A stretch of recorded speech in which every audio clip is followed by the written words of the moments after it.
Fala, meus queridos amigos, sejam todos bem-vindos a mais um podcast. Sou Henrique Moura, estou aqui com o Giovanni. Olá, olá. Também estou com o Gabriel Leal. Boa noite. E viu, Henrique? Você vai falar devagar, tranquilo. Com toda calma e parcimônia. Tá certo, tá certo. Bom, eu estou aqui hoje recebendo um convidado muito legal, muito bacana. Um cara que tem um podcast muito legal aqui em São José dos Pinhais. Eu estou recebendo o Juliano Costa. Salve, pessoal. E daí, Henrique? Prazer estar aqui com vocês. Giovanni, Gabriel. Vamos lá, vamos conversar, bater um papo e... Poxa, eu não mereço isso aí que você falou no começo, mas recebo e agradeço, viu? Vambora, vamos bater um papo. Eu vou começar o nosso bate-papo falando como eu conheci o teu projeto, né? Eu acabei conhecendo... Porque eu passei na frente, acho que da sede do Fusão, e eu vi a Fusão Podcast, alguma coisa assim, e eu decidi pesquisar na internet pra ver como era, né? E acabei pesquisando e acabei encontrando, né, o podcast de você e tudo mais. Eu fiquei maravilhado, porque tinha um podcast de estúdio em São José, né? Porque até então eu não tinha visto, não sabia, só tinha visto em Curitiba alguns estúdios, mas mesmo assim... Era muito legal ter convidado de São José, você sempre levou pessoas aqui da nossa cidade, levou a prefeita, chegou a levar várias pessoas ali legais e tudo mais. Então, eu achei super legal o teu projeto. Eu queria que você comentasse pra gente como que surgiu essa ideia de você montar um podcast. Bom, vamos lá então. Vocês estão com tempo? Sim, pode ficar à vontade. Então tá bom. Depois vocês trabalham na edição também, qualquer coisa, dá trabalho pra molecada aí. E se virem. Não, vai lá que o editor tá sendo pago pra isso. O editor, vamos honrar cada centavo. Cada centavo que o editor não recebe.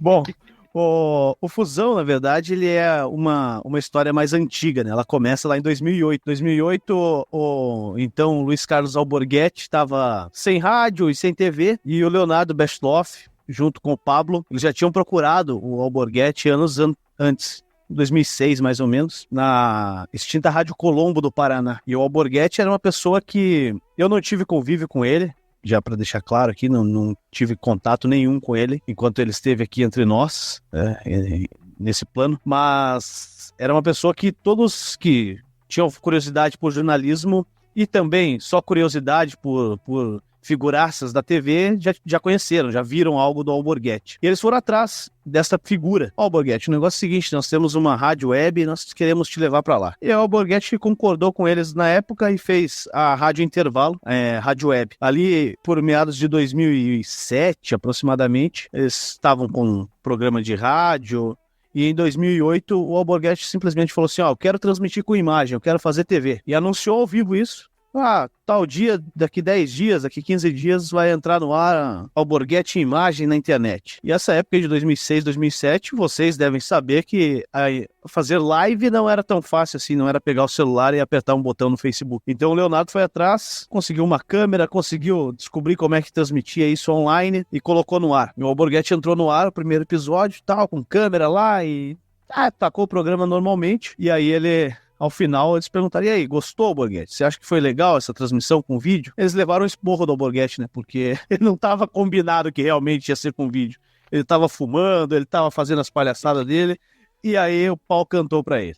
Bom, para tentar encurtar um pouco essa história, né? Em 2008, surge a Fusão TV, com o Cadeia Sem Censura, com o programa do Alborguete na internet. Então, se você procurar aí na internet algo do Alborguete, certamente, muito conteúdo do que você encontrar, você vai ver lá a marca da fusãotv.com atrás dele, que era o banner que era utilizado, ou então Rádio Intervalo, Rádio TV Intervalo. Mas tem muita coisa que está na internet hoje em dia que foi produzido na época da Fusão TV. Em 2009, em dezembro de 2009, o Alborguete morre e ali praticamente sepulta a Fusão TV, que naquela época rodava em alguns servidores, mudava essa parte em vídeo, né? Em alguns servidores, o cara ficava maluco porque consumia toda a banda que tinha contratado por mês em 2 dias, comunidades no Orkut bombavam ele, então isso era um problema pro servidor. E aí o Leonardo, ele acaba com a Fusão TV, fica até 2017 trabalhando com conteúdo audiovisual, mas sem transmissão ao vivo. Em 2017, eu vou atrás do Leonardo, que era uma pessoa que eu tinha conhecido do rádio,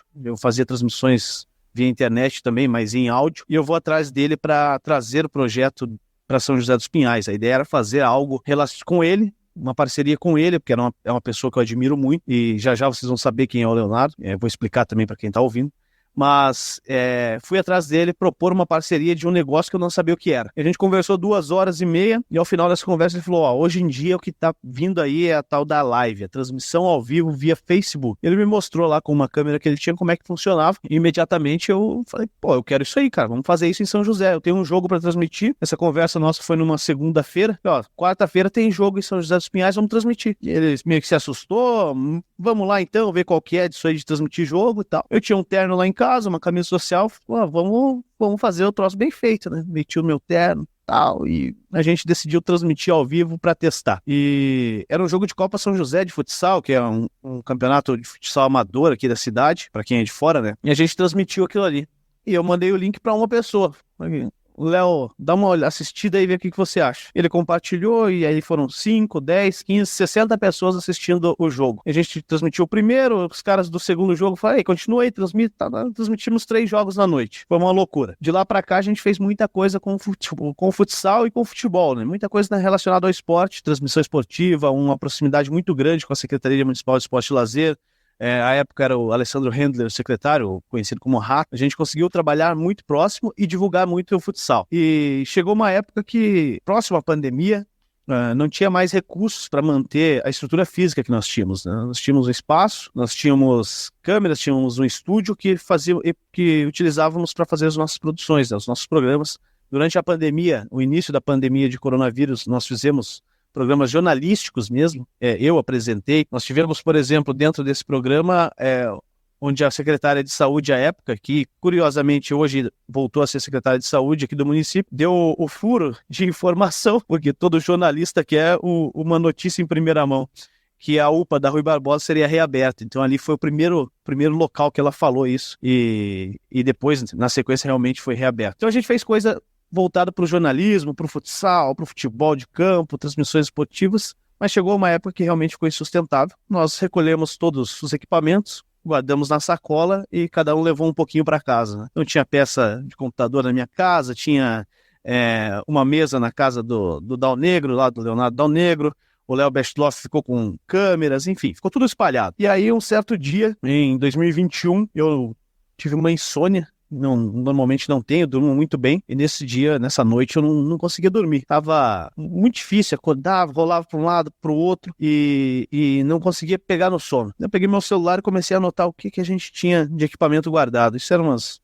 2 horas da manhã. E ali mesmo eu peguei, ao final dessa lista, bolei o projeto. Vamos montar um estúdio de podcast. E aí, por umas 3h30 mais ou menos, eu tinha terminado essa lista, deixei salvo no bloco de notas e fui dormir. Aí eu consegui dormir até 7 horas da manhã. Quando acordei, eu encaminhei essa lista para os 2 meninos, pro Léo Bestloff e pro Léo Dal Negro. Cara, a ideia é essa aí, a gente tem tudo, vamos fazer acontecer. Faltavam alguns equipamentos, mesa, TV maior, enfim, mas o básico, o grosso, nós tínhamos, que eram as câmeras, computador bom, com processador que dava conta, e microfones também a gente já tinha alguma coisa, então precisaria correr atrás de uma mesa legal, de uma TV e um espaço para montar isso. E foi assim que saiu do papel Fusão Podcast. Em 2 dias nós achamos uma sala, conseguimos parceiros, pagamos o primeiro aluguel, passamos algum tempo colando espumas na parede, um sabadão puxado, e que, para quem já fez essa aplicação, sabe que é com cola de sapateiro. Então imaginem vocês uma sala de, sei lá, acho que 25 metros, 30 metros quadrados,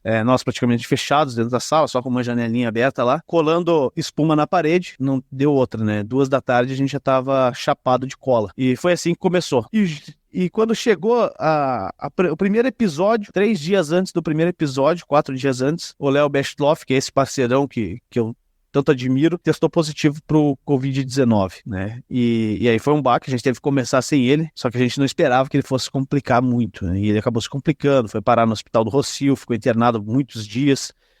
Tivemos, sim, uma incerteza muito grande se nós realmente teríamos ele conosco, mas graças ao bom Deus deu tudo certo, ele escapou e depois pôde participar conosco do nosso podcast também. Basicamente é isso. Para sair do papel foi essa trajetória. Conseguimos parceiros como a mesa, uma mesa bonita que a gente utiliza como cenário, veio através de parcerias, então é um patrocinador eterno que nós temos aqui em todos os nossos programas próprios.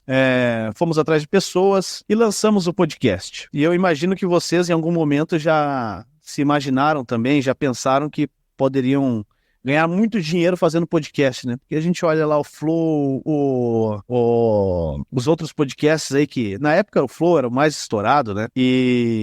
Cara, é aqui o caminho. Vamos fazer o produto com qualidade, vamos pro YouTube e vamos ganhar dinheiro. Passaram alguns episódios, a gente viu que não era tão fácil assim para ter visualização, principalmente, para ter público, e as pessoas começaram a nos procurar para alugar o estúdio. Falaram, viu, você não alugou o estúdio para mim, para eu gravar uma coisa lá? Não, alugou para gravar outra e tal. Então a gente virou a chave, passou a atender como estúdio de podcast, como um estúdio para terceiros, e deixamos o nosso podcast como segundo plano, mais como algo nosso mesmo, na esperança de um dia estourar, sim, mas a gente foi vendo que o caminho dentro do nosso cenário era o caminho da locação. E aí a gente conseguiu ter uma gama de clientes muito boa, assim, no início, clientes de Curitiba mesmo vindo para São José dos Pinhais gravar, fazer suas produções, e hoje a gente já está há mais de 1 ano e meio em um outro estúdio, um outro espaço maior, um ambiente muito mais gostoso para receber os convidados, com sala de espera, com cozinha, com escritório, enfim. Um ambiente que dá chutando aí 3 vezes mais do que a sala que a gente tinha no comecinho. E assim que as coisas se desenrolaram. Basicamente é isso, né? O começo não é um comecinho, é um começo longo, viu, Henrique? Nossa, realmente foi essa história que você comentou e tudo mais, né, do Alborguete. Eu até fiquei pensando se era a mesma Fusão TV, se era a mesma do Alborguete se era a mesma, se não tinha 2 Fusão TV, realmente não sabia do Alborguete e tudo mais, legal. Que porra de rede de intervalo é essa que só tem vírus? Ah, por que vocês não põem o antivírus aí? Só zona, não dá, cara. Você tem que aplicar nisso aqui. Muito bacana, uma história também de superação também, e muito legal. E vou abrir pra vocês, meninos, querem fazer alguma pergunta pro Juliano? Cara, já querendo começar aqui, isso é uma coisa que eu acho engraçada, né? Porque se a gente fala assim em Alborguete, por exemplo, principalmente pra quem é mais da minha geração, alguma coisa assim, a gente lembra ele sempre do meme, né? Do cara batendo na mesa ali e tudo. Então é engraçado você ver, ter esse contato com gente que, pô, o cara era real mesmo, ele tinha lá, ele era desse jeito. É super engraçado ver esse encontro de personalidade. E, Giovanni, sabe que o Leonardo me conta essas histórias, né, cara? E ele tem guardado isso aí. A nossa ideia ainda é fazer um quadro, vidro fechadinho e tal. Mas eu já senti a toalhinha que ele usava uma toalhinha no pescoço, né? Secava o rosto e tal. E ela tem um bordado do Alborguete. Temos aqui ainda, não tá aqui no estúdio agora, onde a gente grava e tal. Eu tô aqui no estúdio, pra quem não tá só ouvindo, o pessoal só tá ouvindo, mas nós temos o pedestal que ele utilizava e o microfone que o Alborguete utilizava. Eu já utilizei em algumas situações, principalmente lá na Fusão TV. Então a gente tem isso aí guardado. Nossa ideia é fazer em breve um espaço aí que seja destinado a ele, para que as pessoas que venham aqui possam ver. Recentemente eu mandei rodar 3 quadros que marcam 3 momentos da Fusão TV e do Fusão Podcast. O primeiro é justamente essa foto do Alborguete com a logo no fundo. O segundo é de uma transmissão ao vivo nossa no ginásio de esporte aqui no Ney Braga. E o terceiro é no nosso primeiro estúdio de podcast, aí com a foto nós 3 posados para esse quadro aí. Então tá aqui na nossa recepção. O dia que vocês estiverem aqui, vocês vão poder conferir, vão poder ver. E as pessoas realmente têm bate essa nostalgia, né? Pô, é o Alborguete mesmo, e é a Fusão TV, já vi alguma coisa de vocês em algum momento. Isso é bem legal. Isso é tudo mais relíquia, realmente. Pô, falando um pouco, Gabriel, quer fazer uma pergunta antes? Tranquilo? Eu sei que o Giovanni que eu vi. Eu não falei nada, pô. Você sabe que eu sempre falo, eu tô tranquilo, cara, que eu prefiro que o convidado fale, que eu não sei fazer pergunta, pô. Bom, eu queria continuar falando do Fusão Podcast, né? Você teve ao total, foram mais de 100 episódios. 134, se não me falha a memória. Se não me falha a memória, deixa eu só checar uma coisa aqui, só por ironia do destino. Deixa eu só ver uma coisa, qual episódio que seria? 133 é o anterior, este será o 134. Será essa dúvida já? Na verdade, 134 é da dubladora, ainda não postei esse. Esse não tem o... Ah, verdade. 137 foram do Fusão Podcast. Você tá quase chegando nessa marca. A gente tá no episódio, já postamos 133 episódios, né? E é uma questão que a gente também tem muita história pra contar, mas eu queria que você contasse as suas hoje pra gente. Qual que foi o convidado, assim, mais legal, mais emblemático que você entrevistou? Roberto Requião, né? Esse é o mito da política. Eu acho que, assim, é mais legal pela robustez da pessoa, sabe? E também eu sempre quis bater. Eu sempre me interessei muito por política, né? Política sempre fez parte de mim. E chegou numa época pré-eleitoral e a gente conseguia alguns contatos. Então, pô, vamos atrás das grandes figuras do Paraná. Nós conseguimos trazer o Roberto Requião, conseguimos trazer o Beto Rich, são 2 ex-governadores do estado, né? Pô, são figuras pesadas, nomes pesados. E o Orlando Pessutti, que também esteve no comando do governo do estado por algum tempo. Mas eu acho que de um cara que você sempre tem muito receio, né? Porque o Requião é famoso por simplesmente chicotear o cara que faz uma pergunta besta pra ele. Então esse era um grande desafio. Eu consegui fazer um episódio inteiro sem fazer uma pergunta besta pra uma personalidade igual ele.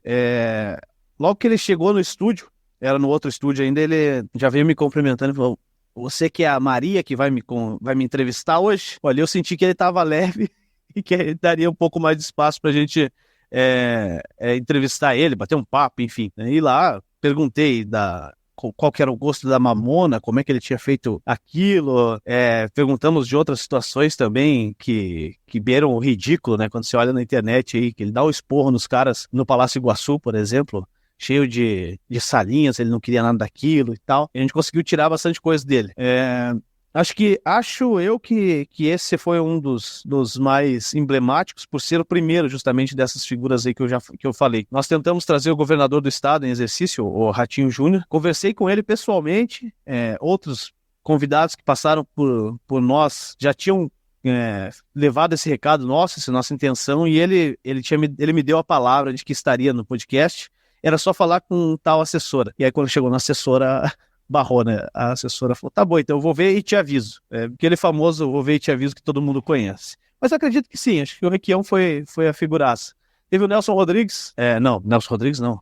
O Nelson Freitas. Nelson Freitas, assim, ator global, né? Se fosse o Nelson Rodrigues.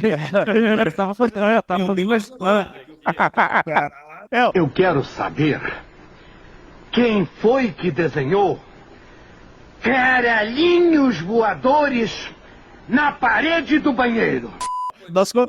Nós conversamos com os caça-fantasmas também, né? Podia ter feito essa ponte aí, né, pô? Não, mas foi o Nelson Freitas. Foi o Nelson Freitas. Que House pra fazer o intermédio ali. Não, o Nelson Freitas foi uma figuraça, porque ele veio gravar com a gente durante o dia. Ele passou, 3 dias conosco aqui, porque a gente tava produzindo também o material pra Big Time Orchestra. E tive a oportunidade de ir lá ajudar a gravar nas gravações desse videoclipe. Foi na Rodoferroviária de Curitiba, dentro de um trem, e o bicho é um baita profissional. Ele pegou o clipe, ele fez o roteiro na hora e, pô, deu um puta material, cara, sensacional. Você vê a robustez de um cara que trabalhou na Globo, fez, pô, Zorra Total. Alguns contestam a sua genialidade, o seu humor, enfim, mas, cara, o cara tem bagagem e tem muito pra fazer, cara. Fica muito fácil. O cara chega ali e fala: faz esse take aqui, pega do vidro, puxa pra cá, faz assim. O cara faz o clipe sem ter estudado nada, cara. Então esse, acho que de ator, assim, do meio artístico, foi a principal figura que nós recebemos. É legal quando você fala, inclusive, dessa entrevista com o Requião. Aqui no Gimita a gente teve algumas etapas, né? E inicialmente, eu acho que ninguém que esconde isso, a gente meio que fazia um negócio mais fundo de quintal mesmo, assim, né? Então a gente convidava alguns amigos, enfim, alguns convidados assim mais próximos, né? E na grande maioria eles eram fáceis de gravar porque a gente já conhecia quem tava aqui, né? Então tinha ali, já sabia como lidar, já sabia o que perguntar, né? Já sabia como conversava, enfim, esse tipo de coisa. E a partir do momento que a gente começa a ter um leque um pouquinho maior para convidado, a gente começou a ter alguns obstáculos, né? Então ele pegava assim um convidado ali que o cara já era um pouquinho mais retraído, né? Não conseguia conversar, então assim o cara não entrava muito na conversa. A gente já teve convidado aqui que, cara, no meio do programa ele meio que largou, que não tinha como, não tinha condição. E não tinha condição porque o cara não falava e não tinha condição porque falava demais. São dois Teve os opostos, né? Que foi teve os opostos. Não, isso é difícil, né, cara? Porque você pega um cara que você tem muita expectativa de conversar. Teve um que eu tinha muita expectativa. O cara tinha muita história pra contar. E aí o cara só respondia sim, não. Lá é legal. Não é legal. Putz, cara, quando eu olhei no relógio eram 30 minutos ainda. Eu arrastei por mais 1 hora o papo. Como, né? Eu não sei como. O cara só com adjetivo e acabou, não falava mais nada. Isso foi coisa que a gente passou aqui. Isso no comecinho, o Gabriel nem fazia parte ainda. E, cara, a gente tentava, puxava o convidado, ele era a mesma coisa. Ah, sim, aham, não. Era esse tipo de conversa. Cara, deu ali uns 40 minutos também, Cara, eu comecei a conversar com o Henrique. Deixa o cara de lado. Tipo, não tinha, a gente sentiu que não tinha como continuar o negócio. Então a gente tem ali a métrica de tentar fazer algo próximo de 1 hora e falava, vamos tentar, né? E foi engraçado porque, assim, às vezes parece que a gente tá reclamando do convidado, mas não é, era o cara realmente. Porque eu lembro que, assim, isso a gente era na época do Covid também, a gente gravava no meio da tarde, né? Porque daí a gente não tava trabalhando na época e tal, não tinha mais tempo pra fazer essas coisas. E aí eu fiquei a gente encerrou o programa, né? Daí beleza, agradecendo e tal. E eu reparei que eu fiquei na cal e o convidado também ficou na cal. E, cara, se eu não falasse nada, ele também não ia falar nada e ia ficar os dois em silêncio na cal, sabe? E aí eu vi aquilo e falei, caraca, meu, como é que pode um negócio desses, cara? E aí eu te falo, não, pô, vou sair aqui e tal, beleza, mas valeu, cara, agradecer, mas show de bola. Cara, isso pra mim é um dos grandes desafios do podcast, porque eu acho que a gente pode lembrar aqui de um podcast marcante, que viralizou muito também, isso tem aqui acho que uns 2 anos, 1 ano, não lembro exatamente agora, teve ali a entrevista do Arthur Petri com o falecido Mário Schwartzman, né? E cara, aqui pra quem assistiu esse podcast sabe que foi um negócio assim, um evento à parte, porque podcast do cara acho que durou umas 5 horas, não lembro agora, foi assim, um episódio gigantesco. E dessas 5 horas foi tipo 4 horas e 45 dos dois discutindo, brigando real. E essa é sempre uma das maiores preocupações que eu tenho de não ser combativo com o convidado, como você mesmo falou, do requião, né, de não fazer uma pergunta boba pro cara se irritar e tal. Eu sempre fico nessa de, pô, eu vou falar pro convidado falar mais ainda, para ele se sobrepor. E é sempre uma das preocupações maiores que eu tenho, é sempre essa. Mas a gente brinca aqui, mas a gente teve, pra mim foi aquele episódio da arqueologia, que acho que ainda foi bem no comecinho do Gimito, na geração dos convidados, né? Foi, cara. Inclusive, acho que foi o nosso primeiro grande episódio, assim, que teve, né? Lembro que a gente sempre se baseia em fazer um negócio próximo a 1 hora. Ele, beleza, dá tipo 50 minutos, às vezes dá 1 hora e pouquinho. Cara, aquilo a gente gravou, acho que foi numa sexta-feira, um sábado, não lembro agora. Só de material bruto, acho que passou de 3 horas. E, tipo, depois que terminou, ainda fiquei mais uma meia hora conversando ali e tal. Foi, assim, o primeiro episódio grande que a gente teve, sabe? Pô, vocês já fizeram episódio de ser meio amarrado assim, e aí depois que, acabou, valeu pessoal e tal, a pessoa se soltar, cara? Já. Dá uma raiva, não dá? Tá, pior que dá. Se a pessoa ficar trancada e depois no pós-conversa, que é depois da gravação, a pessoa se extravagar, tipo, a pessoa encarar aquilo como se fosse uma entrevista e depois da entrevista ela começa a bater papo, que a ideia era bater papo antes, né? Já tive essa questão já com alguns convidados, sim. E o cara se solta depois e na conversa ele fica recuado, assim. Já tive vários casos. Pô, isso é dureza, né? Aqui também já teve alguns, cara, Cara, acabou, beleza, muito boa noite, tchau. E aí, o cara começar a falar e a gente ficar, tipo, mais de 1 hora depois conversando, cara. Pô, por que não falou isso antes, cara? Pessoas têm muito medo, né, cara? Tem muito medo. Eu observo, assim, que tem gente que não tá acostumada a falar sobre o que ela faz. A todo momento que o cara vai falar sobre o talento dele, a arte que ele faz, ou o projeto que ele tem, ele sente que ele tá sendo questionado sobre. Então aí às vezes o cara entra no negócio, ele já entra meio armado, já pra responder assim, tipo, não, sei lá, tipo, meu tio que tá querendo falar que é pra eu largar o que eu tô fazendo e entrar no curso de Senai, tipo, alguma coisa assim. Já percebi que tem muito convidado que entra com essa mentalidade no programa. Porque a essência é justamente esse bate-papo, né? Você pensa no podcast. Quando eu penso no meu, cara, eu não preparo pauta nenhuma também. Às vezes é muito ruim, porque você fala, aí, cara, o que você faz da vida? Mas eu não estudei nada, não. Fala aí, conta pra mim. Mas, por outro lado, a gente consegue tirar coisas que a pessoa não espera, né? Aqui a gente faz um modelo bem parecido também, para não dizer que a gente não faz nada do briefing, a gente dá, tipo, uma olhada rápida, assim, só para ter uma noção do quadro geral, mas A decorrência do programa é na hora que a gente faz no momento mesmo, dependendo do que tá a conversa, né? A gente entra pensa assim, vamos, que nem aqui, vamos pegar aqui de exemplo, vamos conversar sobre podcast. Aí no meio do programa o negócio vira totalmente pra futebol, por exemplo, já aconteceu bastante disso. Exatamente. A gente acaba fugindo um pouco do assunto e isso, muitas vezes acontece. A gente tá falando de um filme, de mudar o assunto. Porque é como se fosse um bate-papo, como o Giovanni falou. A não ser que um convidado exija que quer saber quais perguntas, tem convidado às vezes que pede, eu faço, né, o roteirinho. Mas mesmo que eu fazendo o roteiro, eu não levo isso para uma entrevista, eu levo para um bate-papo e vou perguntando, assim, vou jogando no ar as perguntas, justamente para parecer que é um bate-papo, né? Mas me conta uma coisa, Juliana, você agora tá nesse novo projeto, né? Que agora você montou outro podcast. Fala pra gente como é que foi, como é que tá sendo esse novo... Isso, aí no final de 2022, a gente fez o último podcast do ano e por curiosidade, por coincidência, ficou como o último podcast nosso. Então o Fusão Podcast ele não acabou, ele tá lá.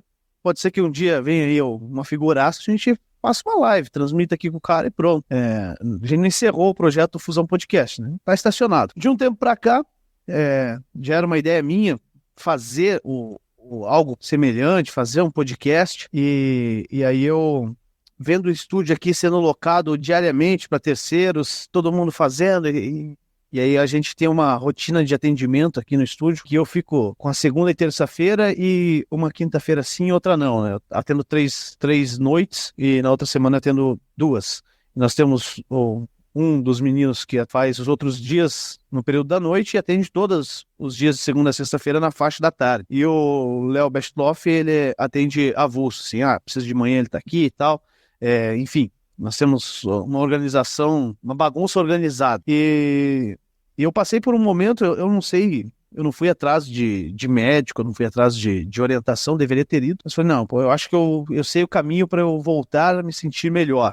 Né? Não vou dizer que eu cheguei próximo de algo mais forte, tipo, uma depressão, mas é algo anormal. Né? Eu tava bem triste, assim, com diversas coisas, tava meio largado com algumas ideias que eu sempre tive, deixando meio de lado, sorrindo pouco não, mas sim, sentindo menos alegria diariamente. E eu falei com os meninos, foi pesado, eu preciso voltar a fazer algo que me dá muita alegria, que é sentar aqui a essa mesa com outras pessoas e bater papo, e conversar, e jogar conversa fora, e tirar ideias novas, ideias inspiradoras, às vezes, outras vezes nem tão boas, mas pelo menos gastar 1h30 da minha semana para algo que eu gosto muito de fazer, né? Então, a ideia surgiu, eu coloquei nas minhas redes sociais, no meu Facebook, no meu canal do YouTube, que estava lá, largadinho, estacionadinho, o meu podcast leva o meu nome, né, Juliano Costa Podcast, eu transmito nas minhas redes sociais, tenho que fazer igual vocês, jogar no Spotify, nos agregadores de podcast, mas isso aí é um outro passo, né? Então, nesse primeiro momento, acho que eu fiz 15 episódios dele, uma vez por semana só, é mais tranquilo. Quando a gente começou o Fusão Podcast, a gente chegou a gravar 4 por semana. Chega um momento que fica inviável você conseguir trazer tantos convidados bons. Não menosprezando, né, quem eu trago agora no meu, nada disso, muito pelo contrário, né? Mas fica inviável você conseguir convidar todas as noites e conseguir ter esse gás para estar toda noite batendo papo, fazendo ao vivo e fazendo a roda girar. Então, a ideia foi essa. Coloquei no ar, tá rodando. No final eu ia convidar vocês, mas já tá feito o convite aqui. Vocês 3 são de São José dos Pinhais, então a gente vai ter que fazer um aqui no estúdio. E só confidencializar para vocês, só não fiz esse convite para ser aqui hoje, porque eu dependo de terceiros para operarem os equipamentos, enfim, não tem como apresentar e operar ao mesmo tempo. Então, no meu podcast, vocês já estão convidados, a gente vai marcar aí uma segunda-feira que vocês possam. Eu faço às 7 horas da noite, das 7 às 8h30, já fica o convite para virem aqui bater um papo, e aí a gente vai falar o que faltar a gente falar aqui hoje, a gente fala no meu podcast, pode ser? Show de bola. Show de bola. Eu também. Nossa, tô dentro. Eu tô ansioso já. Eu nunca fiz um podcast em vídeo. Uma vez eu participei no programa de rádio, assim, mas...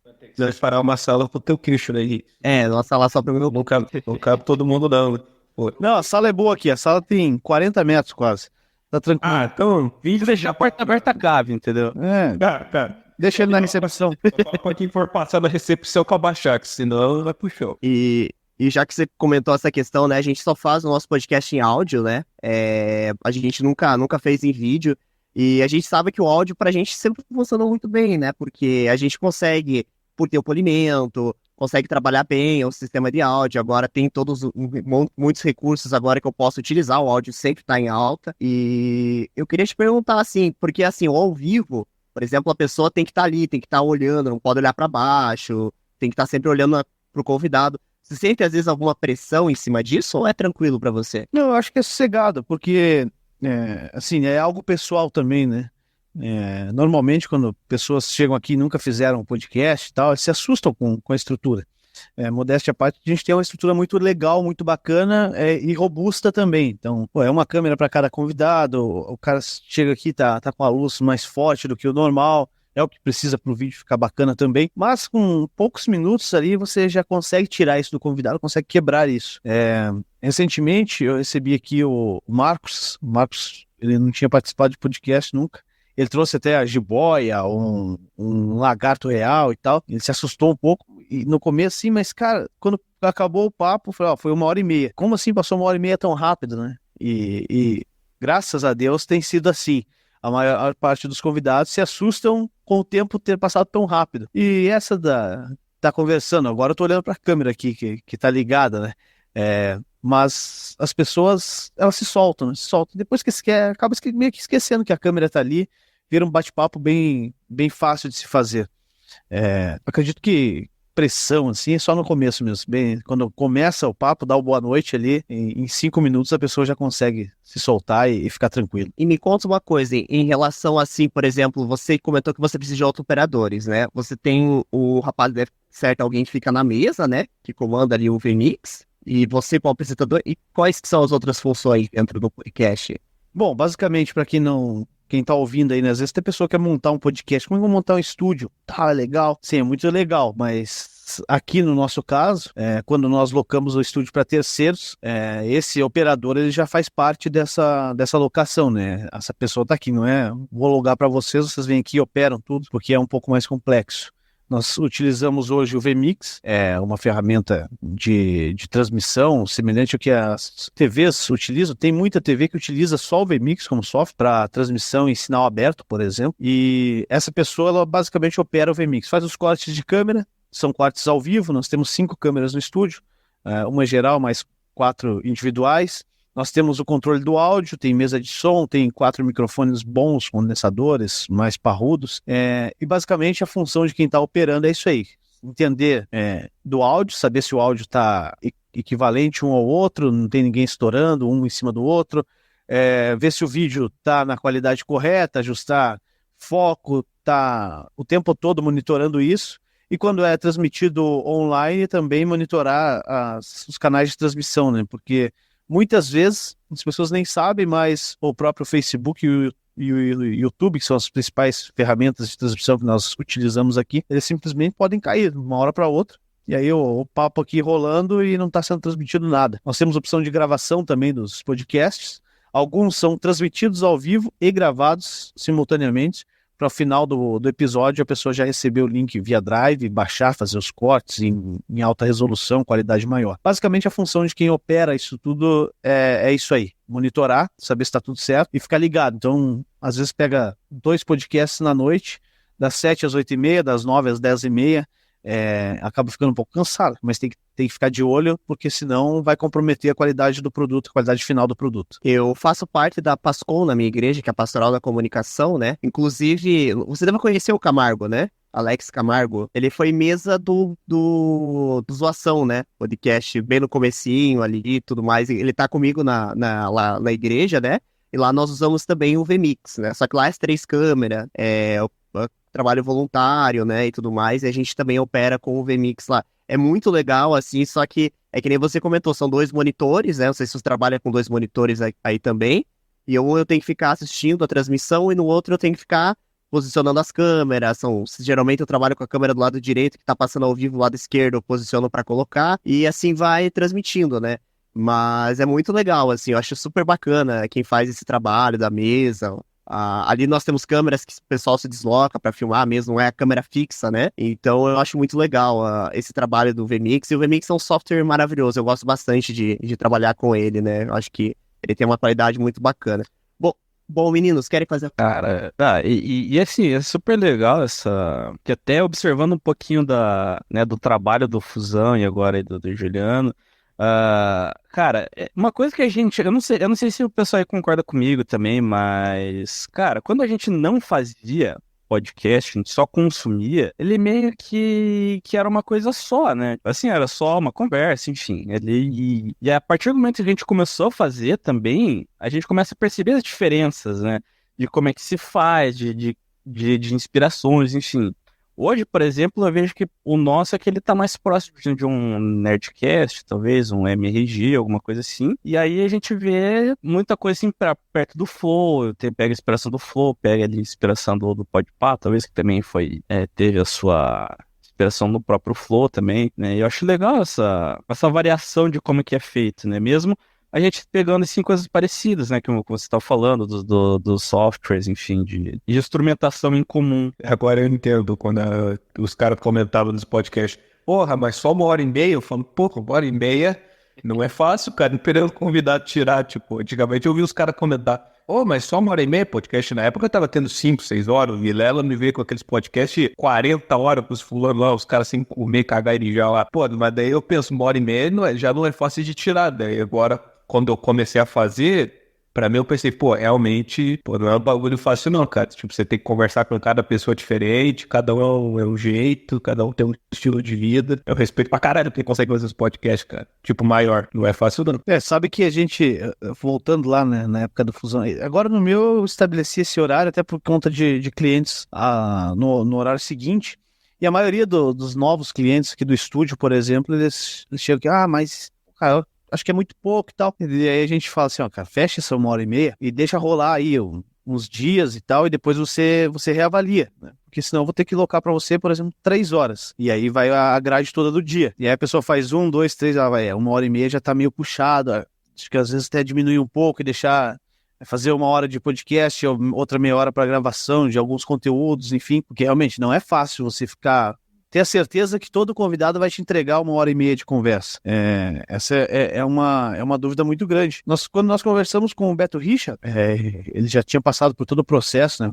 Quem é do Paraná sabe que o Beto Richa foi preso, teve situações de direitos políticos, e era caçado, não era. E aí ele estava para ser candidato a deputado federal, e a gente conseguiu chegar nele também por outros caminhos políticos de outros convidados nossos. E quando ele chegou no podcast, o assessor que estava junto falou, viu, deixa eu ver o roteiro de vocês. Eu falei, não tem roteiro, cara, mas se tem algum assunto que vocês não querem falar de forma alguma, a gente não fala, respeita, mas geralmente eu nem pergunto para nenhum convidado. E aí eu falei meio alto e ele ouviu, né? Eu tava num canto assim, e aí ele falou, ei, deixa o Piá perguntar o que quiser.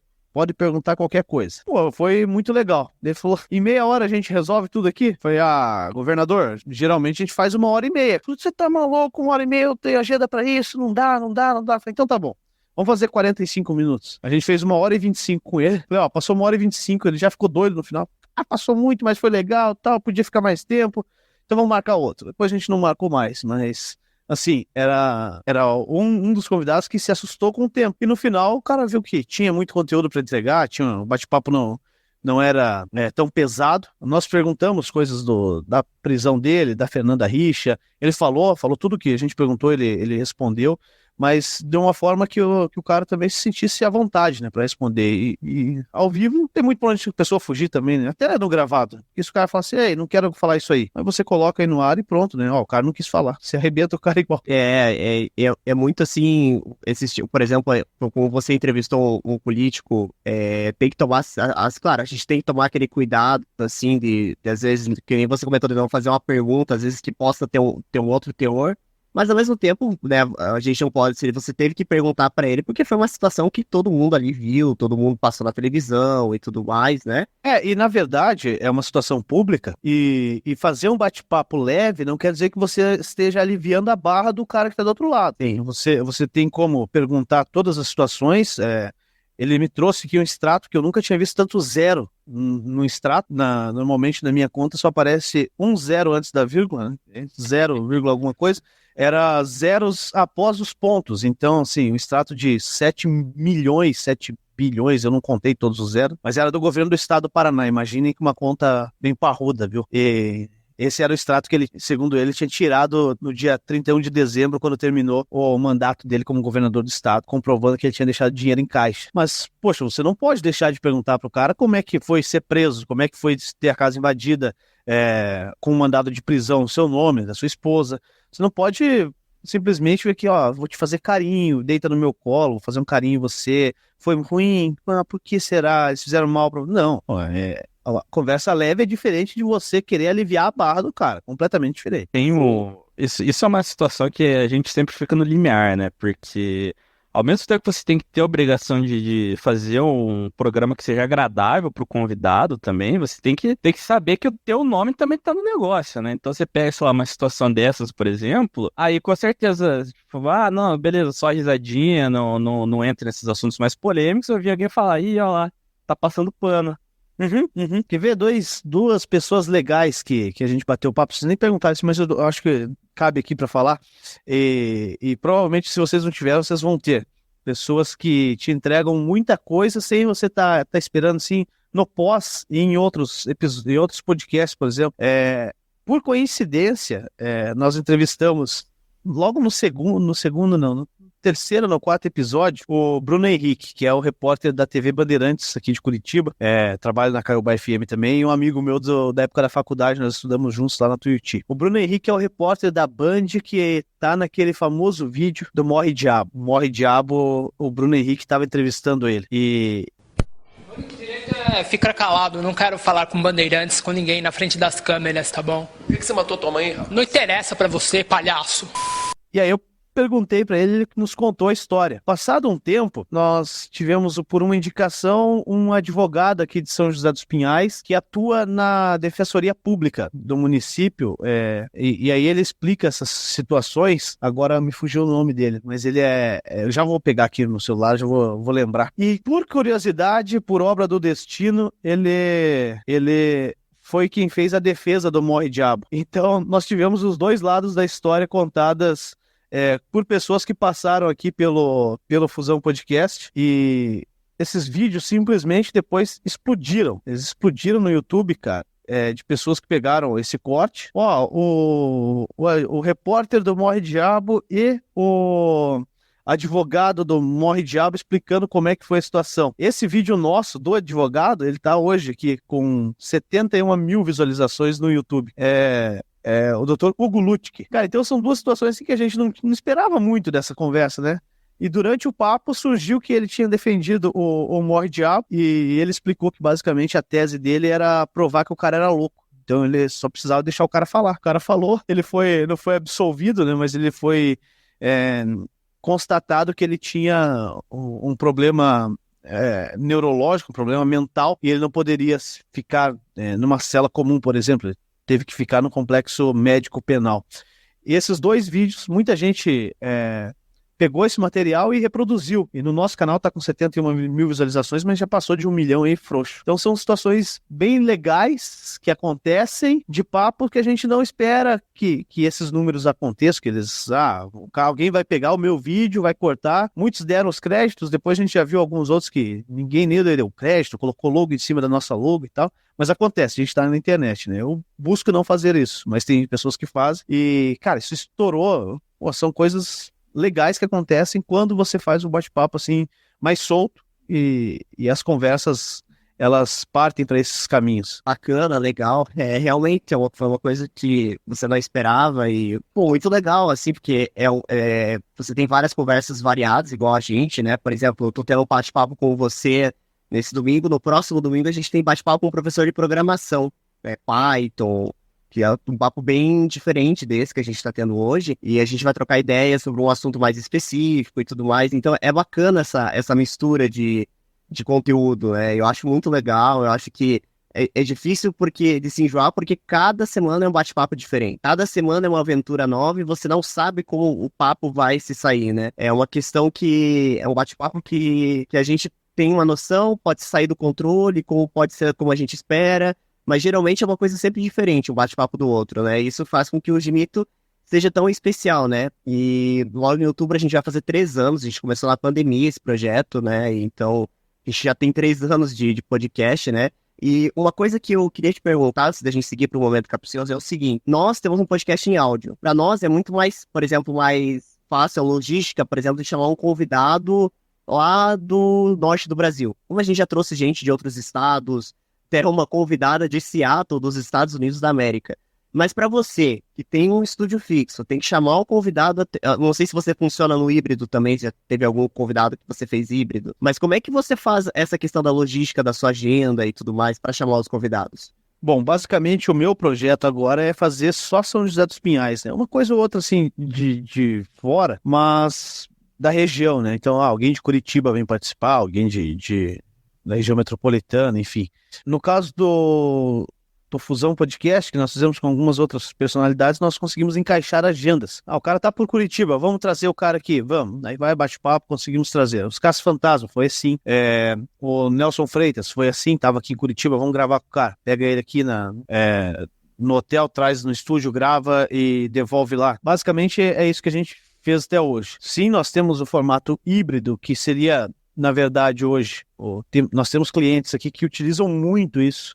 Faz o podcast inteiro só conversando com a pessoa no telão. Utiliza a nossa TV aqui do estúdio. A gente manda um link de videochamada e a pessoa participa.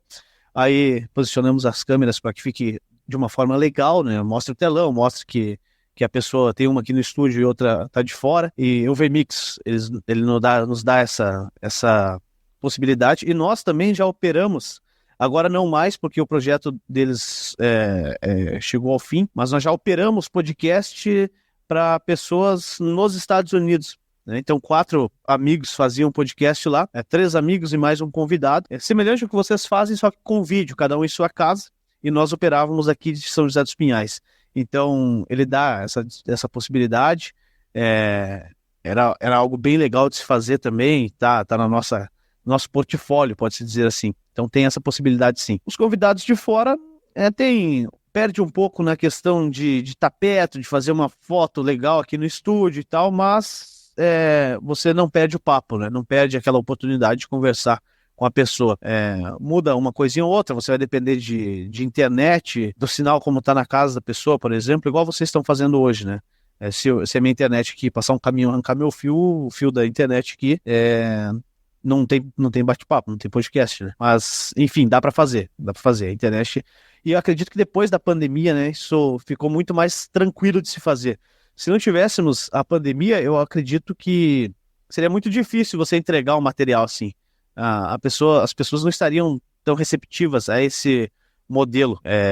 Elas queriam ou estar junto ou não tem, né? Videochamada, então traduz para isso também, né? O que faz videochamada? Agora é só abrir o celular, você faz uma videochamada aí no WhatsApp mesmo, tá muito fácil e muito mais comum entre as pessoas. Sim, a gente tem esse formato, né, de fazer pelo Skype, a gente usava o Discord, né, só que o problema do Discord é que, como ele é um pouco diferente, a interface, tem muito convidado, por exemplo, vai trazer um professor aqui da Universidade Federal do Mato Grosso, como a gente trouxe para falar da guerra da Ucrânia. O convidado ficava perdido de como usar o Discord, e o Skype, ele é muito mais fácil e prático, né, de gravar, né, e a gente acabou adotando o Skype. Mas antes de seguir para o momento, tem mais uma perguntinha. Eu queria que você comentasse do seu outro projeto que você tem relacionado aos esportes e que você comentasse pra gente. Tá. Então vamos lá. Esse eu vou precisar de um tempo também, assim como foi o da... Tranquilo. Vamos lá. Se vocês quiserem aproveitar inteiro esse papo, eu vou ficar muito feliz. Mas também, se precisar cortar, eu vou entender. Fiquem tranquilos. Eu sou o presidente da Liga de Futebol de São José dos Pinhais, né? A Liga de Futebol de São José dos Pinhais, ela é uma entidade que nasceu em 1979. Para ter uma ideia, eu sou de 94, né? Então a Liga já tem seus 44 anos, é isso, né? Acho que minha conta deve estar certa, em fevereiro de 79. E eu acompanho a Liga de Futebol desde o ano de 2000 mais ou menos, né? Porque meu pai, o Silmar, ele sempre tocou time de futebol. Eu era muito pequeno, sempre acompanhei ele nos campos de futebol, sempre estive junto. De 94, quando eu nasci, até 98, a minha mãe sempre acompanhou também, sempre esteve muito próximo. Ele tinha, nessa época, era muito comum que as pessoas faziam os clubes, existiam 3 quadros do time, né? Então era o principal, que eram os melhores jogadores, o médio, segundo ali, ó, você tá no segundo quadro, é meia boca, e o terceiro quadro era o time para juntar, para fechar o frete do ônibus, né? Então ele tocava o time assim, não tocava um time, tocavam 3 times. E viajava, fazia excursão, e eu sempre estive junto, sempre participando. E em 98 meu irmão nasce, minha mãe se recolhe um pouco, né? Se afasta um pouco, e eu continuo. Com 4, 5 anos, meu pai continuava me levando para os campos de futebol. No ano de 1999, ele consegue o título da Liga de São José dos Pinhais, atuando pelo misto como técnico, em cima do Cabral. Isso aí para quem é da região aqui só que vai conhecer. E no ano de 2000, no ano seguinte, ele passa a atuar na vice-presidência da Liga de Futebol, com o falecido Alberto Nogueira. Alberto Nogueira teve uma participação muito grande também em ações solidárias, ação social, enfim. E de 2000 a 2002, meu pai fica como vice-presidente da Liga de Futebol de São José dos Pinhais. Em 2002, o Alberto renuncia ao cargo e deixa ele tocando. Nessa época, a gente está falando de uma entidade que tinha 4 times participando das competições oficiais. Em 2012, final de 2012, início de 2013, quando a Liga de Futebol... meu pai entrega o cargo dele na Liga de Futebol como presidente, notam que são 12 anos praticamente, né, um meio mandato que ele teve que assumir, e mais o restante ali, uns 10 anos, à frente dessa entidade. Ele entrega a Liga com 32 clubes filiados, né, com 12 times disputando a Série A, com outros 10 disputando a Série B, competições de categorias de base, competições de quarentinha, por exemplo. Enfim, Copa São José rolando. E em 2018 ele recebe um pedido dos clubes para que ele voltasse a ser presidente. Ele volta a ser presidente, a entidade tem, à época, 12 equipes e só, né? Uma competição apenas, 12 equipes, e ele recomeça aquele trabalho que ele já tinha feito lá atrás, que já tinha os caminhos, mas ele sempre tocou a Liga de Futebol de forma muito pessoal, então é muito centralizada nele. Deu certo, né? Era um modelo de se fazer que dava certo, e eu sempre acompanhei isso tudo. Em 2020, ele sofre o 3º infarto e ele acaba falecendo em setembro, 18 de setembro de 2020. Ele vem a óbito com 59 anos, ia completar 60 anos de idade. E nesse período, setembro a dezembro, a Liga fica sem ter um norte, né? As pessoas que estavam na diretoria, elas eram muito amigas, mas não eram próximos de tocar a Liga de Futebol, de fazer as coisas acontecer, justamente pelo formato com que meu pai conduzia ela. Era muito pessoal, então ele sabia tudo o que estava acontecendo, mas não tinha o costume de delegar funções, de passar para frente.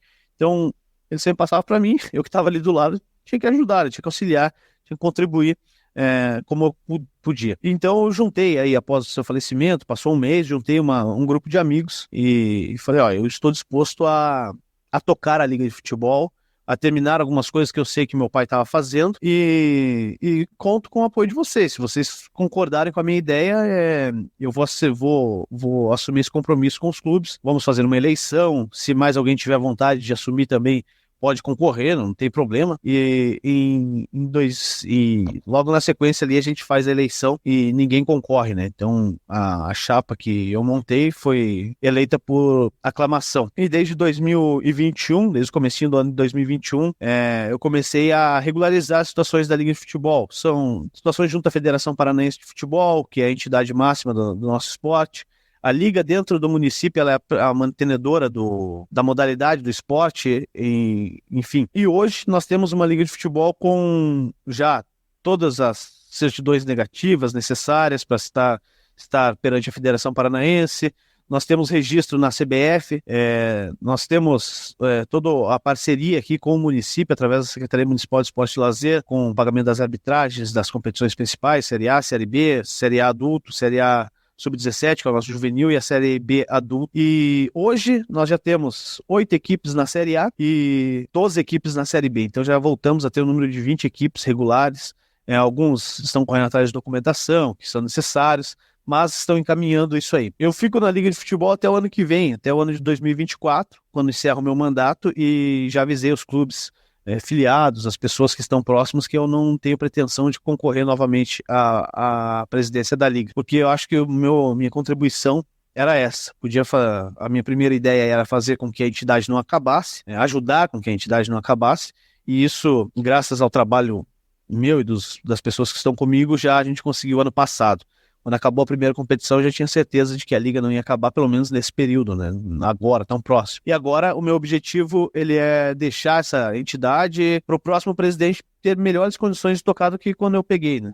Quando eu peguei, realmente estava muito difícil. Se outra pessoa pegasse, creio que encontraria muitas barreiras para se resolver, e como eu acompanhei toda essa trajetória dele lá desde 2000 até 2020, eu já sabia alguns caminhos que precisavam ser percorridos para solucionar os problemas, para deixar a entidade mais modernizada. Para quem nunca fez um registro de atleta, por exemplo, está acabando agora o nosso campeonato juvenil. Esses meninos têm no máximo 17 anos de idade, entre 15 e 17. Para fazer o registro de um desses meninos, nós precisamos de todo o documento deles digitalizado, certidão de nascimento, autenticado em cartório, carteira de identidade, CPF, comprovante de vínculo estudantil. Então ele tem que estar estudando para poder jogar a competição, ele tem que trazer o documento do colégio e também o documento do pai, mãe ou responsável. E esse responsável ele tem que assinar um contrato da CBF, reconhecer firma em cartório e aí a gente mandar para a CBF autorizar que esse menino jogue. Então se pegue 8 times com aproximadamente 20 meninos cada time, nós estamos falando de 160 atletas aqui de São José dos Pinhais que estão tendo uma competição oficial. Saem no bid da CBF, que é onde saem os jogadores do Atlético, do Coritiba, do Flamengo, do São Paulo, enfim, todos os atletas profissionais saem no bid da CBF. Esses meninos também saem lá e nós estamos dando sequência a esse trabalho. No próximo dia 16 de setembro é a final da Série A Sub-17. Fica todo mundo convidado, quem é de São José dos Pinhais, quiser assistir o jogo. Vai ser um jogão de bola às 15h30 no estádio municipal, que agora teve o nome alterado, né? Teve projeto de lei. Esse estádio leva o nome do meu pai, Estádio Municipal Silmar Pedro Goerge, mas é o Estádio do Pinhão. É igual o Estádio do Café, igual a Arena da Baixada, eles têm um nome oficial e um nome de conhecimento público, né? Um nome reconhecido por todos, e a ideia desse projeto era justamente essa, né? Dar para os documentos oficiais o nome da pessoa que mais fez pelo futebol de São José dos Pinhais na história. E isso está sendo feito. Federação Paranaense de Futebol utiliza, Confederação Brasileira de Futebol utiliza, o São Joséense disputou a Série D do Campeonato Brasileiro. Na tabela oficial sai o nome oficial do estádio e nas outras publicações sai o nome fantasia, pode-se dizer assim, Estádio do Pinhão. Nunca vai deixar de ser o Estádio do Pinhão, mas tem essa referência à pessoa que deu grande parte da vida dela pelo futebol da cidade, pelo futebol amador, pelo futebol em geral, porque desses meninos aí que eu falei, muitos provavelmente vão ter uma longa vida dentro do futebol, como atleta profissional, como professor, como, sei lá, auxiliar técnico, enfim, muitos deles vão dar sequência nesse trabalho e o meu pai, ele fez muito isso, ele fez pelo menos aí 20 anos de entrega total ao futebol amador e recebeu esse reconhecimento, né, depois da morte dele, mas ele sempre fez com muito carinho pelo município e a minha missão já está quase concretizada à frente do futebol amador aqui de São José dos Pinhais. Tem outros projetos também, mas a presidência da Liga eu entrego ano que vem. Espero que tenhamos pessoas qualificadas para tocar em frente, fazer com que a Liga seja muito melhor, que faça um mandato muito melhor que o meu, porque quem ganha é o futebol amador da nossa cidade. Poxa, muito legal. Eu realmente não fazia ideia dessa questão do Estádio do Peão. Muito bacana, muito legal tudo isso que você comentou pra gente. Giovanni, quer comentar alguma coisa? Falando, né, que a gente tá num momento bem legal do esporte aqui em São José. Sempre teve essa minha visão de vira-lata, digamos assim, né? Muita coisa que tinha aqui em São José a gente não valorizava, e uma delas era o esporte. E tanto agora com a Liga, agora também com o Independente São Joséense, eu acho que tá ficando um cenário bem legal no esporte aqui local e, cara, tô vendo que tem muito potencial de crescer ainda mais. São José dos Pinhais, historicamente, tem muita força no esporte, né? E quando a gente pega hoje a Liga de Futebol, por exemplo, que é com quem eu posso falar com muita propriedade, nós temos as redes sociais. Poxa, se vocês derem uma olhada aí no Instagram da Liga de Futebol, hoje é algo absurdo, cara. A gente consegue colocar aí com poucos seguidores, né? 1.600 seguidores, a gente consegue bater cada publicação aí com um mínimo de 100, 115 curtidas, algumas estourando muito mais. Eu fiz uma hoje na hora do almoço, mais ou menos, já tá em 260 likes, então, pô, isso entrega demais, né? Vai mostrando a força nas redes sociais, o alcance que tem, e isso vai sendo revertido de alguma forma, vai ser revertido futuramente. Minha ideia é utilizar esses números para que a gente possa fazer coisas maiores no ano que vem e entregar essa liga lá em cima. Subir o patamar, subir o nível. Bacana, legal. E uma coisa que você comentou também ali do São Joséense, né? A gente ficou, eu, o Giovanni, né? O Giovanni até, o escudo do Giovanni no Hash é do São Joséense, né? A gente ficou muito, muito feliz em ter um time com o nome da cidade, porque a gente teve uma época do J. Malucelli, mas primeira vez acho que é com o time da cidade, né? São Joséense, Independente São Joséense. Então, a gente tá muito feliz de ter um time jogando a Série A do Paranaense. Esse ano jogou a Série D. Porque é a primeira vez, né? Pelo menos eu não lembro da época do J. Malucelli, acho que eu era criança ainda. Então eu tô achando muito legal a gente ter um time aqui em São José. Pô, legal ali, fez jogos ano passado, eu lembro que ganhou do Paraná Clube. Os dois confrontos que teve com o Coritiba empatou. Então é um time que eu acredito que tem tudo aí pra crescer, né? Imagine São José jogando uma Série C, consegue subir, vai pra Série B. Aí tem calendário praticamente o ano todo. Pô, vai ser muito legal, assim, ver essa evolução do time de São José. Você falou do J. Malucelli, a época que jogava aqui ainda era o Malutron, né? Isso. A junção das famílias Malucelli e Trombini. E naquela época, se não tô enganado, se o Giovanni puder me ajudar aí, se tiver essa informação, mas eu acho que era no ano de 2000, o Campeonato Brasileiro ele era uma verdadeira baderna, né? Então eram módulos. E o Malutron foi campeão do que seria equivalente à terceira divisão. Esse jogo foi disputado na Vila Capanema e o Malutron acabou conquistando a terceira divisão no Campeonato Brasileiro. E só que, assim, ganhava e seguia em frente, o campeonato continuava. E aí ele enfrentou, na sequência, o Cruzeiro, né? Acabou sendo eliminado, mas pelo regulamento da competição, se o Malutron passa pelo Cruzeiro, ele ia disputar o título nacional, o principal título do país, né? Então era uma bagunça total. E aí depois do acesso, ele iria para que seria a Série B, ele abriu mão e acabou desistindo, porque na ideia dele era o clube empresa, né? O que hoje a gente vê de SAF, o Malutron já tinha naquela época, 97, 98, a ideia de clube empresa, fazer uma administração empresarial de um clube, tanto que depois ficou J. Malucelli S.A., enfim, já era essa ideia de sociedade anônima do futebol, mas os Malucelli desistiram do futebol depois do que aconteceu com o clube no Campeonato Paranaense. Tiveram também algumas aventuras, né? Colocar o nome do Corinthians Paranaense e utilizar a bandeira do estado de São Paulo para tentar atrair o torcedor e tal, e não deu certo. Jogava lá no Eco Estádio, um estádio muito gostoso de estar lá para transmitir jogos. Para assistir já era mais complicado, né? Tinha que sentar na grama lá, molhar a bunda, enfim. Mas o Malucelli teve chegou longe, né? Foi campeão da terceira divisão estadual, da terceira divisão nacional. Bacana. Exatamente isso. Inclusive, acho que eu não lembro agora qual que é, mas se eu não me engano, é o próprio Malucelli, que hoje é, entre aspas, dono do Londrina, né? É o Sérgio, né?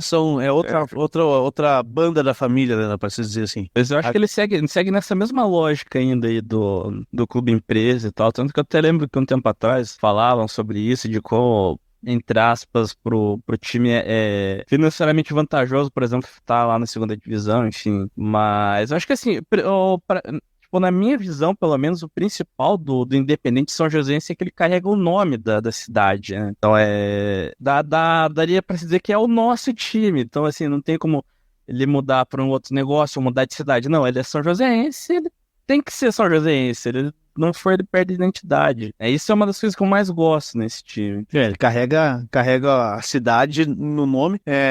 No ano de 2004, 2005, existiam algumas formas de entrar no Campeonato Paranaense de forma mais direta, dá para se dizer assim. Então, um grupo de pessoas aqui de São José dos Pinhais, meu pai fez parte disso, talvez um pouco mais para frente, 2007. Aí eu vou cometer gafe, realmente eu vou dever qual o ano certo, mas eles resolveram tocar um clube profissional, Clube Esportivo e Recreativo São José. Esse clube, ele, na categoria feminina, foi tricampeão paranaense e foi o primeiro time do estado do Paraná a jogar uma Copa do Brasil. E aí no masculino jogou o Campeonato Paranaense da segunda divisão na época, e aí no início tinha alguns empresários que diziam ter muito dinheiro, que ia ter como investir e tal. Chegou na reta final do campeonato, o time não tinha mais chance de classificar, mas também não podia abandonar a competição, porque sofre sanções, né, multas, enfim. E aí foi feito basicamente uma seleção dos clubes que jogavam na liga de futebol, escolheram alguns caras, joga lá no time, escreveram, fizeram a profissionalização dos atletas e o time representou a cidade ainda por alguns períodos, mas a ideia foi deixada de lado, porque realmente no meio do futebol é muito difícil fazer o que o São Joséense tem feito, né? Trabalhar com seriedade, poxa, cuidar com empresários, porque quando um time está na situação que está o São Joséense hoje, o que mais aparece, deve aparecer, eu não tenho como dar certeza, eu não tenho esse contato direto, né, próximo, assim, com os diretores, são meus amigos, tenho amizade de longa data com eles, mas não acompanho o dia a dia do clube, mas creio que sim, deve aparecer muitos empresários oferecendo jogadores, oferecendo dinheiro, ou uma promessa de dinheiro, e se entrar nesse caminho aí é muito difícil sair, é muito perigoso, e muito difícil de sair, né? Uma dívida trabalhista hoje com o clube aí é o que levou os clubes, tem levado os clubes a fazer as SAFs, principalmente as dívidas trabalhistas, né? De ações irresponsáveis dos diretores. Então eu desejo muita sorte, quero ver o São Joséense na segunda divisão nacional, sonhar muito com uma primeira divisão, mas eu acho que o caminho está sendo trilhado, tem que ser feito. Isso aí vai trazer investimento para a cidade, o estádio vai ter que ser ampliado, vai ter que ter iluminação para fazer jogos noturnos, enfim.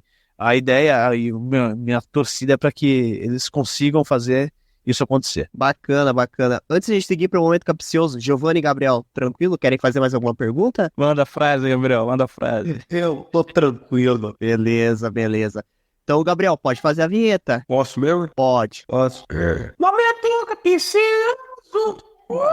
Bom, nesse momento capcioso é uma perguntinha bem simples, mas ela é capciosa. Eu quero saber de você qual convidado você gostaria de trazer no seu podcast e qual convidado você não traria de jeito nenhum. Poxa, ela é ampla, hein, cara? Eu gostaria de trazer, cara, eu já falei aqui, né? Eu gostaria muito de ter trazido, tanto no Fusão Podcast, quanto eu tenho ainda esse desejo de trazer o governador do estado, o Ratinho Júnior. Pela persona dele, né, cara? Ele tem muita relação com São José dos Pinhais também, trabalhou aqui na época da Rádio Eldorado. Esse trabalho que ele conta eu acho que é meio fake, né? Porque o pai dele era o dono da rádio, o Ratinho. Mas alguns amigos me dizem que sim, ele trabalhava, ele acordava cedo, ficava lá fazendo mesa de som. Agora, um cara que eu não traria, poxa, cara, é difícil. Não pensei, assim, em hipótese alguma eu posso trazer essa pessoa, cara. É muito difícil, porque basicamente eu penso que, na pior das hipóteses, se eu não quero trazer uma pessoa, tem que ter algo muito pessoal com ela, assim, de o cara ter me chateado muito pra eu não ter vontade de trazê-lo aqui, porque qualquer outra ideia eu gostaria muito de trazer o cara aqui e fazer algumas perguntas capciosas pra ele, né? Seria a minha forma de trazer, de ferrar esse cara, sei lá, fala aí, né? Deixar o cara falar, mas, porra, cara, não sei. Tem alguns, já que eu falei da política com o governador, tem alguns vereadores que eu não queria trazer, que não tenho vontade nenhuma de trazer. Aqui de São José dos Pinhais, trazendo para nossa realidade. Eu confesso que eu tenho, a gente aqui no nosso podcast é os coach, né? Os coach que agora a gente cantou, que a gente falou assim, não vou... Se o cara começar a DVD curso, a gente tem que cortar o cara aqui, porque aqui a gente teve uma experiência muito negativa com o pessoal dos coach da vida, né? Mas, claro, a gente brinca aqui, né? É claro que tem, no meio desse ramo, tem pessoas que vendem seu produto honesto lá, mas é que a gente trouxe e a gente teve uma experiência meio zoada com esse pessoal, né? O meu é honesto, viu? O meu produto é honesto. Tô vendendo no workshop aí, depois vocês veem no meu Instagram aí. Beleza.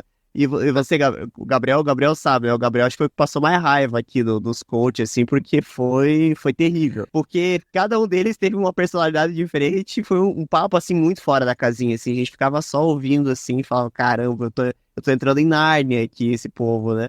Mas a gente brinca, mas a gente também entrevista, a gente tá aqui pra entrevistar, né? Pra trocar ideia, independente com quem for, né?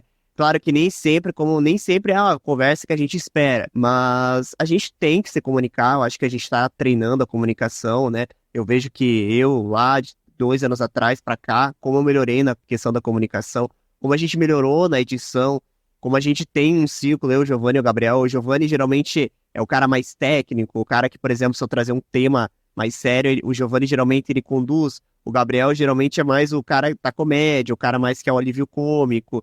E eu geralmente sou o apresentador, então geralmente começo a conversar, todo mundo para. Aí eu vou lá e eu tomo para mim o bate-papo, jogo uma outra pergunta no ar e assim o papo continua acontecendo. Então tem funcionado muito bem, né? Teve episódios que eu tive que entrevistar sozinho e eu confesso que não é muito fácil entrevistar sem os co-hosts, né? Quando você tem que fazer sozinho, você é o convidado, às vezes você fica meio, putz, o que eu vou perguntar agora? Às vezes dá um branco e tal. Mas eu vejo que eu tô melhorando bastante nessa questão da comunicação, que eu acho extraordinário, eu sou apaixonado por comunicação. Só que agora a gente tem que fazer a pergunta capciosa pro nosso host também, né? Faça aí, faça. Host, quem que você gostaria de conversar e quem que você não conversaria de jeito nenhum aqui? Cara, eu vou partir pro mesmo lado, assim, eu acho que pra nós, com o Marco, assim, eu tô tentando trazer a prefeita de São José, a Nina, né? Eu tenho contato com o Jefferson, que é o assessor dela, mas também tá ali, né? Vamos ver se ele vai aceitar tudo. O Jefferson vai falar com você, senhor. Ele vai falar. Ele vai falar com o prefeito. Tá certo. Essa semana foi sábado, ontem foi um Assis almoçar no restaurante, né? Então, até pensei, só que na hora, assim, ele foi bem rápido ali e tal. Eu não consegui falar com ele, mas eu ia dar um toque pra ele, vamos lá, Assis, lá gravar com a gente e tal, né? Porque é legal, né? Às vezes ele provavelmente tem uma bagagem política muito grande. Então eu diria prefeito. Agora, não entrevistar, cara, sei lá, bicho, quem eu não entrevistaria? Sei lá, eu acho que eu não gosto muito daquele pessoal de tarô, né? Que eu já falei aqui algumas vezes, eu tenho meio cagaço que esse pessoal puxa cartinha, assim, o cara puxa esse é bom, cara, esse é bom. Esse eu tenho meio cagaço. Esse é bom. Você já fez? Chegou a fazer com o A gente fez com o Chico Jeitoso, cara. Chico Jeitoso é um bruxo que é uma personalidade de Curitiba e pô, foi maravilhoso, cara. Um bate-papo sensacional. Acho que eu até chorei no episódio lá, cara. Eu sempre também um pé atrás, assim, mas pô, o Chico Jeitoso dá um papo legal demais, cara. Rende um papo muito bom. Legal, bacana. Bom, eu gostaria de agradecer você, Juliano, por ter disponibilizado o seu domingo à noite, para estar aqui com a gente, conversando com 3 nerdolas aqui, né? Nosso humilde podcast. Muito, muito obrigado de coração mesmo. A gente fica muito feliz em você estar aqui com a gente hoje. Lembrando que no próximo domingo, às 8h30 da noite, a gente vai estar aqui com o professor Sérgio, né? Falando sobre programação, juntamente com a Letícia de Seattle, né? E o Ivo também vai estar aqui com a gente também, a garoto Disney vai estar lá com a gente também conversando sobre programação, né? Um bate-papo que a gente vai falar sobre Python, sobre JavaScript. É um papo bem bacana, né? Um papo bem legal. Deixa eu só abrir aqui a agenda. Esse papo de programação vai ser no dia 10, né? Domingo às 8h30. E no dia 17 eu vou entrevistar o Fernando, que também mora em Seattle. Ele é editor de vídeo, só que esse papo vai ser um pouco mais cedo, vai ser 1h da tarde, por conta do fuso horário lá dos Estados Unidos. E no dia 24, para fechar o bate-papo, a gente vai entrevistar o goleiro do Paraná Clube, né? Deixa eu só pegar a agenda aqui, só para falar o nome certinho. A gente vai entrevistar o goleiro, foi goleiro do Paraná Clube no ano de 2001. É o querido Valdeir, goleiro do Paraná. Ele vai falar sobre futebol aqui com a gente, até, Juliano, se quiser participar, fique à vontade, né? Eu sei que é uma coisa que você gosta de futebol, né? Então fique à vontade também para participar com a gente nos episódios. E aí chega o mês de outubro e tem um especial de mito, né? De 3 anos aí que a gente tá organizando, que em breve aí a gente também vai fazer, né? Dia 31 de outubro a gente completa 3 anos, né? E geralmente a gravação a gente faz antes, depois a gente posta e tudo mais. Vou deixar aqui nas redes sociais os links. Quais redes sociais você está, Juliano? Eu tenho usado bastante o Instagram. É bem fácil. Vou passar aqui, depois vai estar escrito também na descrição, né? A gente consegue colocar. Mas eu uso bastante o meu Instagram e o Facebook é basicamente espelhado, né? Não consigo muito tempo para produzir conteúdos como eu gostaria de produzir, específicos para cada rede. Acaba faltando hora no dia. E eu acho que se eu tivesse mais horas, eu ia arrumar mais compromisso. Então, deixa assim como tá, que tá dando certo. Então, o meu Instagram é @julianocosta.gc. Juliano com G, G-I-U-L-I-A-N-O, julianocosta.gc, que são as iniciais, né, do Juliano Costa. Eu não consegui colocar só Juliano, não consegui colocar só Juliano Costa, seria um pouco mais difícil, né? Então, tem que utilizar ali uma abreviação no final. Enfim, utilizo bastante meu Instagram lá. Eu posto coisas do meu dia a dia, tento separar os conteúdos também. Tem conteúdo da Liga de Futebol, tem conteúdo pessoal, familiar, tem conteúdo do meu podcast, tem coisas profissionais. Esses dias eu consegui dar uma organizadinha lá nos destaques da biografia, então tem material lá de links úteis que eu produzo de vez em quando, faço um reel sobre a cidade, sobre como tirar uma dúvida, como solicitar um serviço público, posto lá os links úteis, então tem lá como dar sangue, o pessoal quer fazer a doação, só entra lá nos links úteis, vai direto para o site do MPA, tem coleta de lixo, dicas para utilizar o ESIC aqui de São José dos Pinhais, que é o serviço do protocolo eletrônico da Prefeitura Municipal, troca de lâmpada também, tá queimada a lâmpada na rua, o pessoal não sabe para quem ligar, liga para vereador, liga para prefeita, não, entra lá, tem um telefone, tem um e-mail, você não precisa nem falar com ninguém, cara, manda um e-mail e em 2 dias o pessoal da Secretaria de Obras faz a troca das lâmpadas. Enfim, tem bastante coisa lá que eu busco produzir e estou tentando organizar, né? Tá lá, entra lá, me segue, vai ser um prazer interagir também com a galera. Tento responder todo mundo lá no meu Instagram. Respondo muito mais no meu Instagram do que no meu WhatsApp, viu, Henrique? Eu ter respondido. Demorei alguns instantes para responder o Henrique esses dias. Eu sei que tem uma pergunta lá que eu tenho que responder, viu, Henrique? Eu vou te passar para sequência. Mas sim, tem mais de 40 mensagens ali no meu WhatsApp que eu nem abro, porque eu acabo esquecendo de responder, então eu prefiro esquecer de abrir. Pelo menos eu não... Deixa no banho-maria, né? Não, esse é o problema que eu tenho que solucionar. Às vezes eu consigo baixar para 6 mensagens, e aí depois volto para 40. Tá? Mas no Instagram não tem nenhuma que eu não respondo. Então, se quiser me achar, vai lá no Instagram que eu respondo. Legal, então a gente vai ficando por aqui. Compromisso no próximo domingo, às 8h30 da noite, estaremos com o professor Sérgio e com a Letícia aqui para falar de programação. É isso? E a próxima, pessoal. Isso aí. Pô, valeu então. Reforço o convite aqui para vocês virem no meu podcast, pra gente conversar. Vamos mudar de lado daí, porque eu me sinto muito mais confortável perguntando, viu? Porque vocês três vão responder, que é muito mais fácil. Muito obrigado, viu, Gabriel, Giovanni, Henrique. Foi muito legal bater um papo com vocês. E só para fechar, ó, agora são 10h02, a gente ficou 1h30, deu certo, viu? Espero que não tenha sido uma tortura para vocês três ter que aguentar esse papo de 1h30. E, pô, só para dar uma passada, né? Hoje eu fiz lá, fazia tempo já que eu queria fazer lá no meu Instagram, hoje eu consegui, fiz nos meus stories 6h30 da manhã, 6h30 da manhã, 6h40 eu saí de casa, 7h20 estava na Praça do Verbo Divino aqui, eu fiz o cerimonial do desfile cívico-militar. Foi um desafio novo também. Eu já faço cerimoniais, né? Mas, assim, um evento grandioso como foi o de hoje, mais de 2.000 pessoas presentes. Acredito que passou bem de 2.500 pessoas.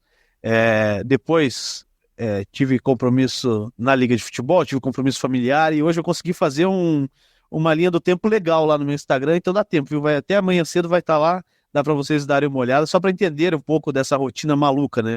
O pessoal pergunta, quando é que você descansa, Juliano? Tô programando um descanso aí de 12 horas no feriado agora, dia 7 de setembro, mas normalmente no final de semana é assim. Então, de manhã teve desfile cívico-militar, 2 da tarde tive a apresentação da minha filha no balé, 3h30 da tarde, 3h40 eu estava no campo de futebol, vendo se estava tudo certo nas coisas da Liga de Futebol. 5 da tarde estava buscando minha menina na igreja, no Auer, voltando de um retiro.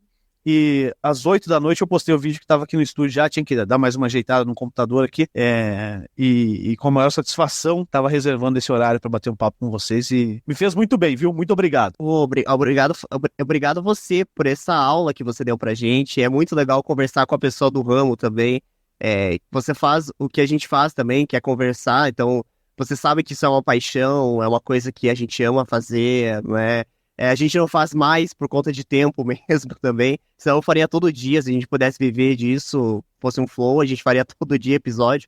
Mas a gente sabe, né? A gente faz por hobby e tal. Mas a gente ama fazer podcast aqui. Eu tenho 2 amigos aqui que são meus co-hosts. Eles amam fazer podcast. Embarcaram comigo nessa. E cada episódio é uma história diferente. Show de bola. Sigam em frente, viu? Não parem. Esse formato aí de áudio eu tenho consumido muito mais do que o de vídeo, né? Eu ando muito de bicicleta, vou me locomovendo aqui na cidade, muito mais de bicicleta do que de carro. Minha esposa fica com o nosso carro durante a semana. Eu vou trabalhar, venho em casa almoçar, volto pro trabalho, volto embora à noite. Então, aí eu consigo ouvir um pedacinho do podcast de manhã, um pedacinho. Esses dias eu ouvi o do Caio Júnior que vocês fizeram aí. Em 2 dias, mais ou menos, eu consegui ouvir todo o episódio. Espero que as pessoas também tenham chegado até aqui e tenham ouvido esse bate-papo todo. Valeu, pesado? Valeu! Então vamos ficando por aqui e até a próxima. Tchau!